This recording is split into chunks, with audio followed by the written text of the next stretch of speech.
Not so long ago, calls to boycott Bollywood were trending on social media. TV debates were taking place where everyone was talking about how Bollywood was totally out of sync with what the nation wanted to watch. Add to this the mammoth success of South Indian films like RRR, Pushpa, KGF and Kantara, and an audience that was rejecting some of the biggest budget films with some of the biggest stars. Shah Rukh Khan's Pathan was coming out at this turbulent time. His first film after a 4-year-long hiatus. A film that succeeded a string of flops, so much so that many had written him off completely. To the point where even he was considering an alternate career path.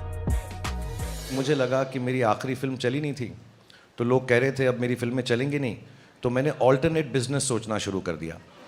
मैंने खाना पकाना सीखा कि restaurant खोल लूँगा. उसका नाम रखूँगा रेड चिलीज़ फूड ईटरी. तो मैंने इटालियन खाना बनाना सीख लिया. But Pathan not only delivered but broke records. It had a worldwide gross collection of 1,055 crore rupees. So no need for SRK to learn how to make lasagna. Pathan was Shah Rukh Khan's comeback vehicle after not just a string of flops but also a lot of personal turmoil. It also marked the metamorphosis of Shah Rukh Khan from the hero with outstretched arms to one who throws a mean punch. It was a proverbial fight back. A new breed of the angry, middle-aged man who not only fought the baddies but the system on screen. And after the roaring success of Jawan, our very own Fauji has gone from this प्यार तो बहुत लोग करते हैं, लेकिन मेरा जैसा प्यार कोई नहीं कर सकता क्योंकि किसी के पास तुम जो नहीं हो. to this.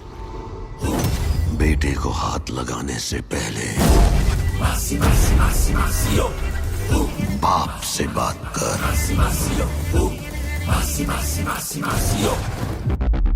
I watched Jawan and rooted for Shah Rukh Khan on his whistle-worthy entries, his new baritone, his old dimpled smile, and his ability to lead this large army of women, often with little else than charm, almost symbolic of the Pied Piper who leads people straight to theatres. That explains how Jawan is about to become the fastest ever film to touch 500 crore rupees.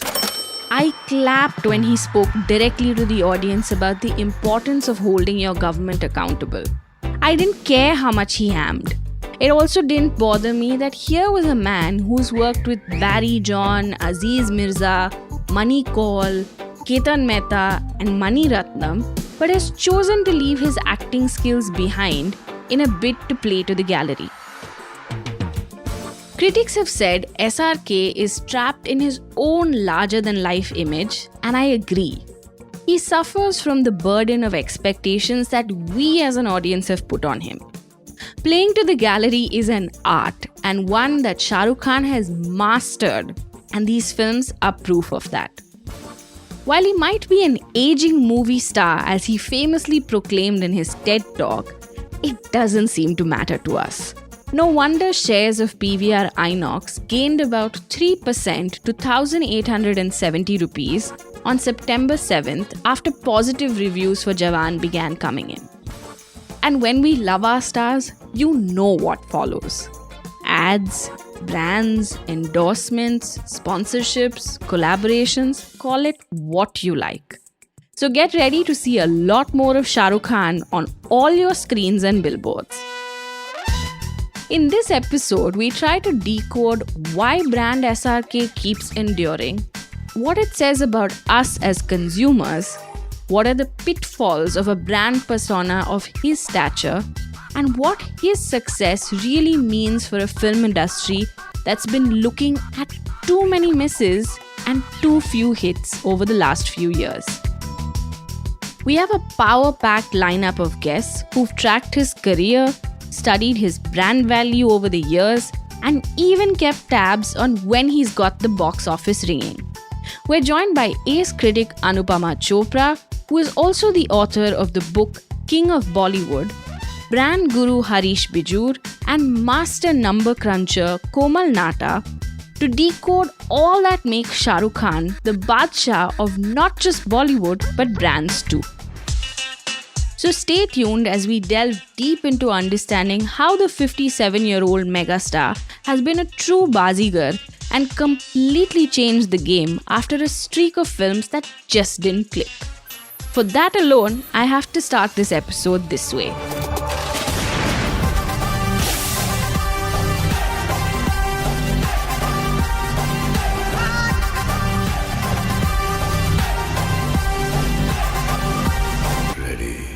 Buckle up because this is going to be one hell of a ride. It's Friday, September 22nd. I'm your host, Diya Rekhi, and you are listening to Brand SRK, the Baazigar of Bollywood, only on the morning brief from the Economic Times.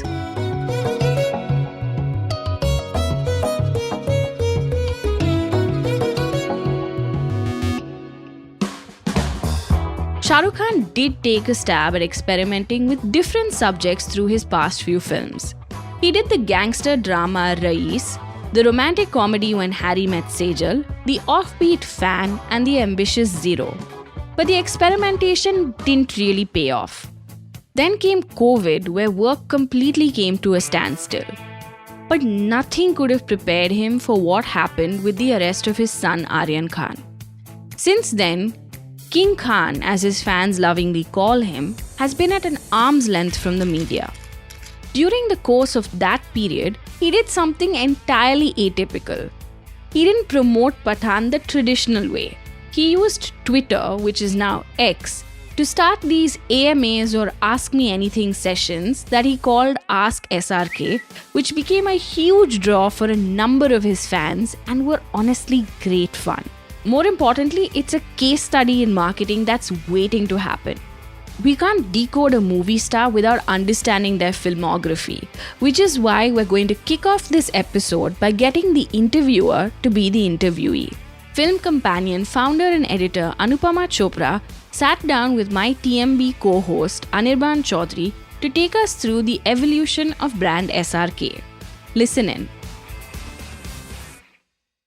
Let's start with Jawan, right? It is, for lack of a better word, it's a box office hurricane. And it comes after Pathan, which was also a resounding success. What do these two examples of success mean for Shah Rukh Khan, the actor, and the brand? They mean a lot. You know, he was coming back with Pathan after 5 years. And I think that what the success of these two films means is that essentially he has reinvented himself. I've spent many decades interviewing him.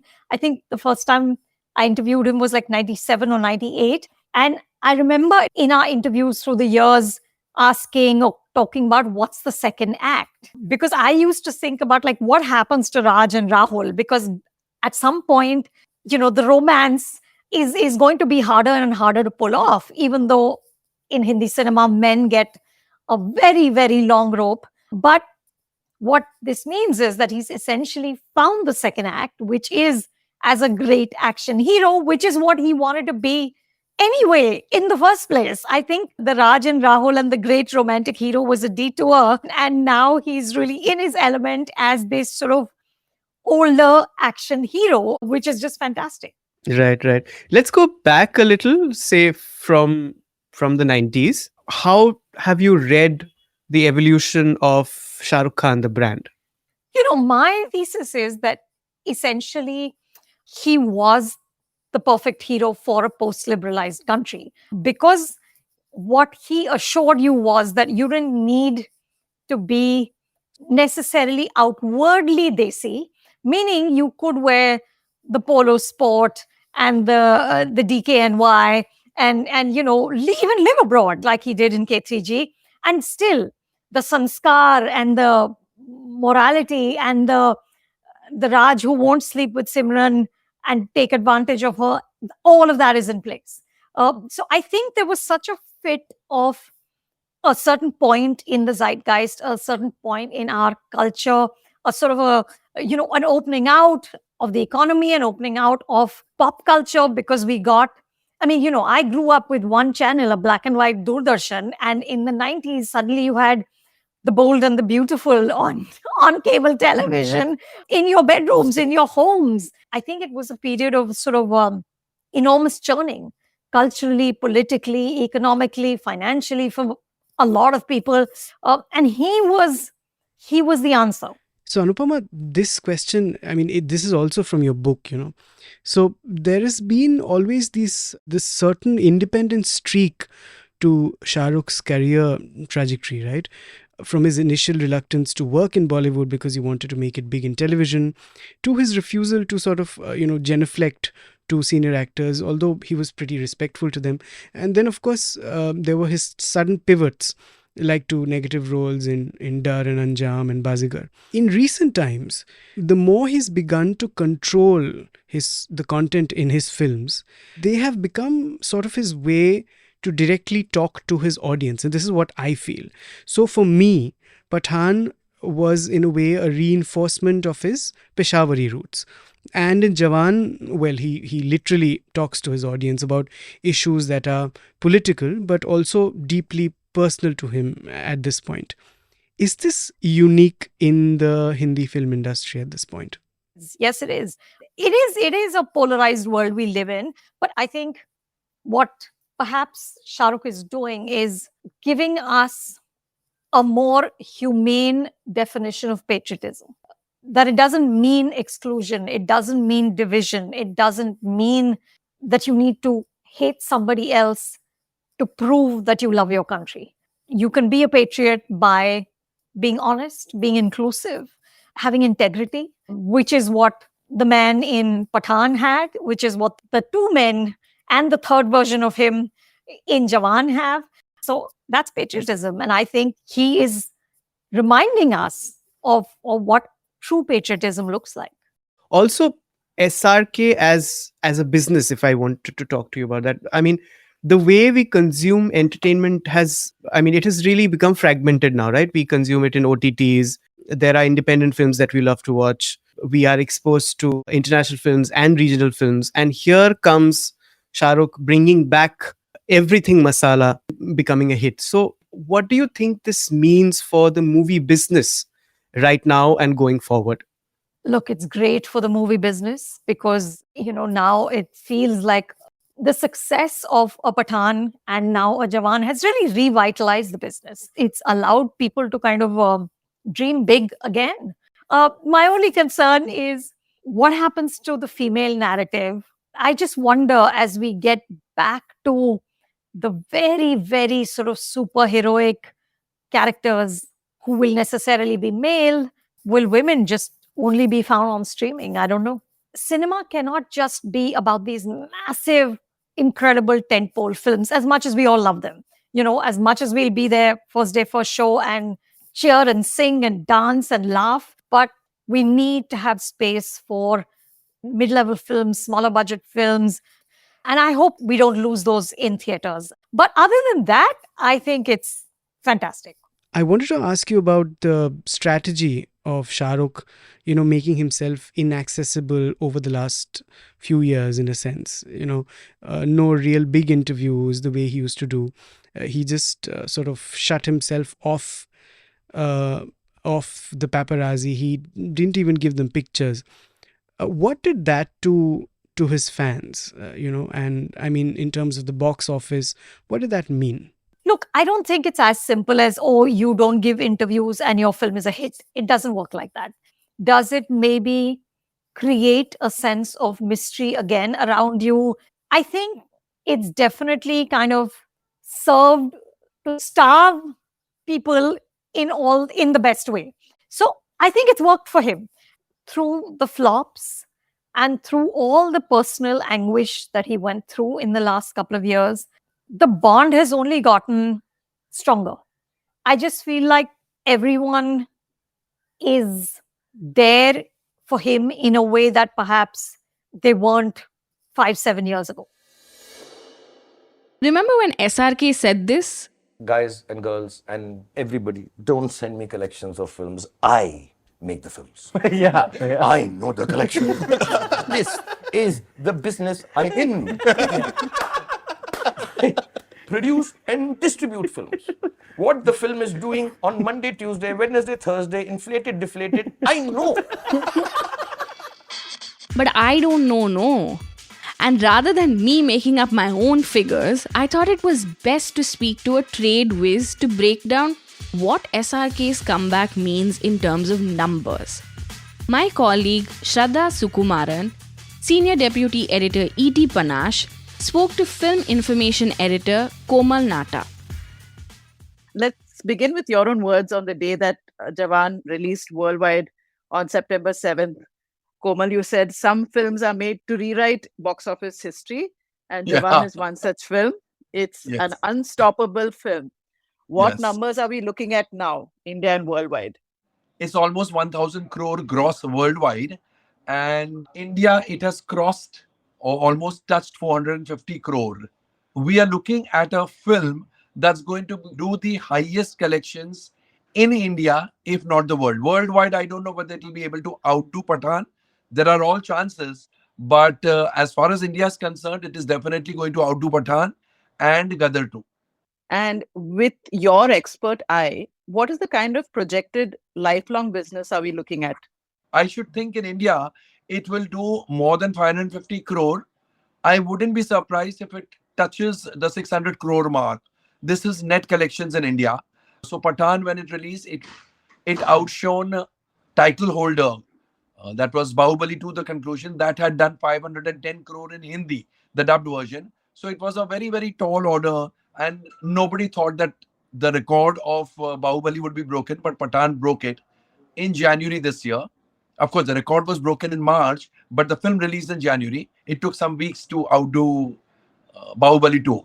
And then after 9 months, you come with another film which outdoes that Pathan. So I think this kind of a comeback after passing through such a lean phase is absolute history. I think the position in which Shah Rukh finds himself today, no other actor can claim to have achieved that. What has happened to Shah Rukh is almost unbelievable. Jawan is Shah Rukh Khan's home production. And so can we have like a ballpark figure of like what is his remuneration? What is a rough idea of what Shah Rukh Khan, the actor, the producer? Actually, Shah Rukh Khan, the actor, only works in partnership. So now whatever film he does, it is remuneration plus partnership or only partnership. For every film that Shah Rukh Khan does, by way of remuneration plus his share of profit, he gets at least 250 to 300 crore, at least. It could be higher because he's a partner in this film. Probably he will make maybe 350 to 400 crore. Wow. Okay, so what is the secret sauce here with Jawan? Like what is driving up the numbers with the audiences? I think Bollywood almost had stopped making action films. It is only after the success of RRR and KGF Chapter 2 that people woke up to the fact and said no. And the revenues of RRR and KGF Chapter 2, a lot of the revenues came from multiplexes. So suddenly people realized, what have we been thinking? In the last 20 years, we've been propagating this theory and we followed this theory that don't make action films because multiplex audience does not come to the theaters. But after that, they have realized that the multiplex audience does come. Jawan and Pathan straddles both the worlds. Single screen cinemas are as strong as multiplexes. And of course, the chunk of the revenues come from multiplexes for the simple reason that the ticket rates in the multiplexes could be 3, 4, and 5 times the ticket rates of the single screens. Plus, the number of single screens is much lower than the multiplex screens. But otherwise, as far as success is concerned, these type of films are working across the board in single screen cinemas as well as in the multiplexes. This is also like the year of his daughter Suhana's debut. I mean, it's quite a happy coincidence. Other stars have like worked as heroes while their kids have entered the industry. But we're talking about Shah Rukh Khan here, who's like the King Khan. So does this change his romantic avatar in any sense? And is it part of why he's moving into an all-action role? No, I don't think it changes anything. I must narrate a very cute incident. I'd gone to meet him after the success of Pathan, probably about 7, 8, 9 days after Pathan. I'd gone to his bungalow And I was asking him, I said, when is Aryan making his debut? He says, I don't know whether he wants to become an actor. He's saying, नहीं यार कोमल, वो नहीं आना चाहता है. Probably उसका logic ये है कि if I do well, then of course he's Shah Rukh's son, so what's so great? And if I don't do well, God forbid if I don't do well, they'll say, देखा, Shah Rukh's son, and imagine he's such a dodo. So he's saying, he will be Yes. the point of ridicule either which way. So I just, tongue in cheek I said, but he's not thinking of the third option. He can be better than Shah Rukh. So Shah Rukh said, no, that is not possible. Till I'm there, I'm the best. So That's how. I don't think anything changes for Shah Rukh. The most incredible story I read was from last year, where an Indian professor, Ashwini Deshpande, revealed on X that an Egyptian travel agent offered to help her since she belonged to SRK's country. In her tweet, she said, and I quote, needed to transfer money to a travel agent in Egypt, was having problems with the transfer. He said, you are from the country of Shah Rukh Khan. I trust you. I will make the booking. You pay me later. For anywhere else, I wouldn't do this, but anything for Shah Rukh Khan, and he did. End quote. That's the power of a brand that truly transcends borders. And that's my reading of brand SRK. But everyone has their own interpretation of it. To give you a glimpse of that, we spoke to a few people to ask them what made SRK the star that he is for them and whether they bought into brand SRK. Shah Rukh Khan to me is someone who you can love or you can hate, but you definitely cannot ignore. His wit and the pace at which his mind works and how well read he is as an actor is perhaps what best defines him for me. SRK is way too hyped. The reason I'm not a huge fan is because I think he's too full of himself. The other larger-than-life stars who we've grown up watching are humble, which I think is a more attractive quality. The one great thing that immediately comes to mind when I think of Shah Rukh is self-awareness and grace, which is in any case a very rare attribute to have. He's shown how popular he still is, how much of a crowd puller he still is, how charming a Shah Rukh Khan movie can still be. I'll tell you honestly. ऐसा बोल दूं? बोलो ना. I'm the last of the stars. Self-aware or self-absorbed, you decide. But there's a lot more nuance to this conversation, and to really bring in that perspective, I turned to Harish Bijur, who's worked with several brands and has matched them to stars that exemplify their brand ethos the best. I asked him about what makes brand SRK the formidable force that it is, and what the success of these films really mean for the actor and the brands that are likely to knock on his door now. Brand SRK, to an extent, learned the ropes from brand Amitabh Bachchan. Because in Indian cinema, if you really look at it, it's Amitabh Bachchan who set the pathway, particularly with his early BPL commercial in the early days of brand endorsement. And SRK has followed in the steps of Amitabh Bachchan for a period of time. But then he spun off.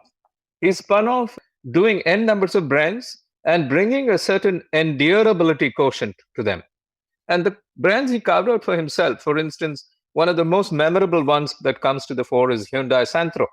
The Santro, the car, the people's car, did a beautiful job. He did a wonderful job for Fruity.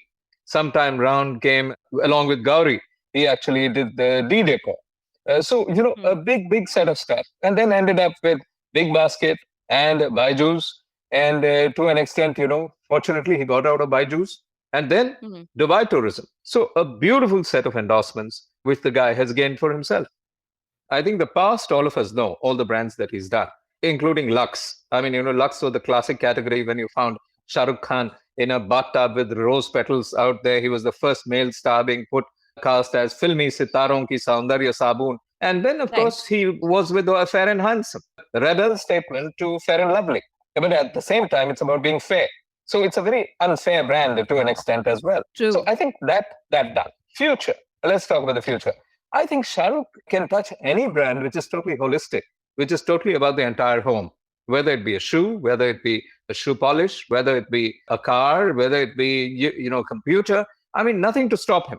in terms of saying, whether it be any of the new e-commerce offerings, any of the big touch items, anything that goes to millions of Indian homes, I think Shah Rukh is quite a star to bank upon. How similar or different is SRK to other persona brands?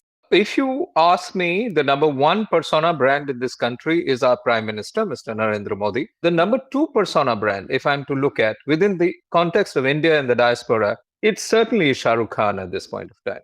Because, every star has two parts to themselves. One is which has been monetized already, milked already. And the second part is that which is yet to be monetized. Shah Rukh of yesterday has monetized and milked the basket of brand endorsement for a long period of time. But now all of a sudden, he's taken a U-turn and he's saying that I'm a different star altogether. I'm this mass star. I'm a bottom-up kind of a reader of the market. But if you look at both our Prime Minister, Mr. Modi, and if you look at Shah Rukh Khan, both read the market very, very well. If you ask me, name three great marketeers in India, I would say Hindustan Unilever Limited, Procter & Gamble, and Shah Rukh Khan. And if you look at the alpha generation, both these brands, they're not very young brands. Shah Rukh is all of 57. Our Prime Minister Modi is all of 73. What is it saying? Ageism is so yesterday. Ageism doesn't exist for the alpha generation. Why the alpha generation? Even Gen Z, doesn't believe in ageism. So I think the right brands at the right point of time, cobbling together personas and doing exceedingly well. But, some brands have stayed away from Shah Rukh Khan. Why is that? Okay, controversial question. Shah Rukh became politically incorrect as a persona to use. And everybody knows this, that a lot of brands said that I'm not going to pick Shah Rukh because of some of the stances that he takes. Shah Rukh is not the only guy who went through this. Amir Khan has gone through this in the past. Salman Khan has gone through this in the past. Several other personalities have gone through this in the past. So that bit of being politically incorrect is not good for brands. And therefore, the recommendation for those who endorse brands is, please mind your own business. Your business is being that star. Now, if any star is seen to be a bit political, brands don't like to touch them. And fair enough. That's the way the cookie crumbles. Right. But just taking off of what you've just said, then wouldn't this whole thing, the conversation around Jawan being a political statement, sort of spook brands then? Do you see that? I wouldn't worry happening? about that, because the way you would look at it is, Jawan is a movie. A story is a story. There are many, many stories in the world. Just because the star puts himself out on a particular story, it doesn't mean that he becomes an untouchable. I think the country of consumers that we are, we're fair enough on this. The country of consumers does not damn anybody for the kind of a story that they do. Finally, Shah Rukh Khan's personal life and his work have been interspersing a lot recently.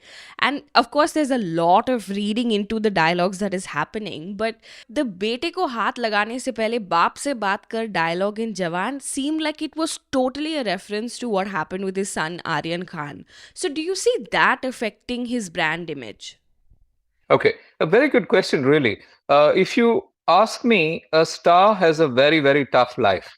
A star has a personal life, which he, she, or they want to keep personal. And a star has a public life, which he, she, or they go hammer and tongs to put it out there in the great world market for consumption. So a star is a Jekyll and Hyde character. He wants to hide some stuff and he wants to tout some stuff. Sometimes it so happens that what he does not want to talk about comes to the public domain. And sometimes, that tends to hit a brand's persona as well. But as far as SRK is concerned, I think he's handled himself with a great degree of dignity. And I think brands like dignified behavior.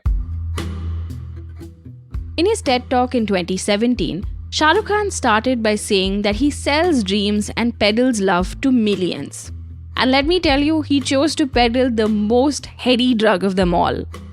And keep in mind that the dreams he sells are not just these larger-than-life visuals that we see on screen, but the belief that a simple boy born in a refugee colony in Delhi who lost both his parents in his early 20s, can go on to become a global icon. So much so that Donald Trump quoted DDLJ in his speech in India and thankfully didn't give us the full form. And even Barack Obama went a step further and even attempted the Bade Bade Deshon Mein line from the same film. Shah Rukh Khan makes the average Indian believe in the power of manifesting and working relentlessly to make their dreams come true. He said it best in Yes Boss.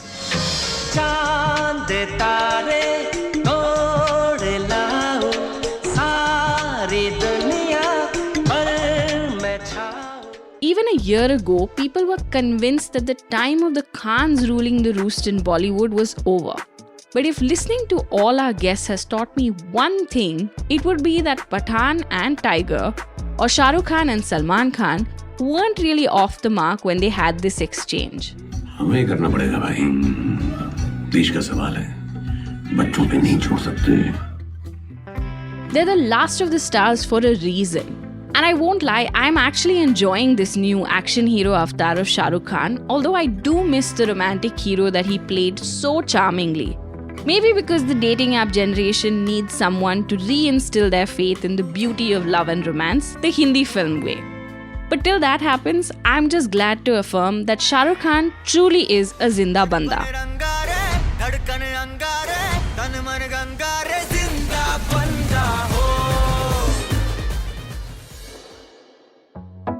Thank you Anupama, Harish and Komal.